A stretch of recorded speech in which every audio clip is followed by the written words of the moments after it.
Hello guys, तो आज का जो हमारा क्वेश्चन है इसमें हमें कह रखा है इन ट्रांसलेटरी इक्विलिब्रियम। तो गाइस पहले हम देख लेते हैं कि जो ट्रांसलेटरी इक्विलिब्रियम है इसका मतलब क्या है।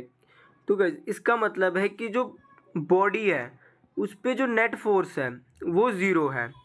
तो गाइस अब हम ऑप्शन पढ़ेंगे। तो गाइस अगर हम पहला ऑप्शन देखें तो इसमें लिख रखा है the net external force acting on a particle is zero.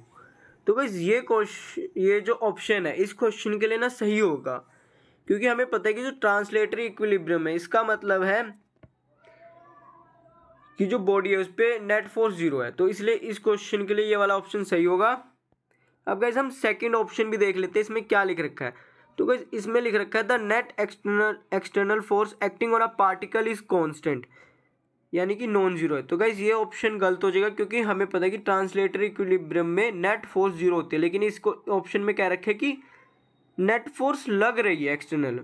तो ये ऑप्शन इस क्वेश्चन के लिए गलत होगा। अब हम अगर थर्ड ऑप्शन को भी देखें तो गाइस इसमें क्या रखे कि particle is always at a rest. नहीं गाइस, अगर पार्टिकल मोशन में भी है और उसके ऊपर कोई नेट फोर्स लग ही नहीं रही है तो पार्टिकल हमेशा मोशन में रहेगा। तो गाइस इसलिए इस क्वेश्चन के लिए ये जो थर्ड ऑप्शन है ये भी गलत हो जाएगा। तो गाइस यहाँ मैं क्रॉस लगा देता हूँ, ये भी क्रॉस गलत हो जाएगा। अब गाइस हम फोर्थ ऑप्शन को देखेंगे। तो फोर्थ ऑप्शन में हमें क्या रखा है velocity of a particle changes linearly with time. तो गाइस यहाँ पे हमें पता है अगर वेलोसिटी टाइम के साथ चेंज हो रही है यानी कि एक्सीलरेशन लग रहा है, और अगर एक्सीलरेशन लग रहा है सॉरी गाइस अगर बॉडी एक्सीलरेट कर रही है तो इसका मतलब क्या हुआ कि बॉडी पे तो फोर्स भी लग रही है। तो लेकिन हमें पता है कि जो ट्रांसलेटरी इक्विलिब्रियम है उसमें नेट फोर्स जीरो होता है।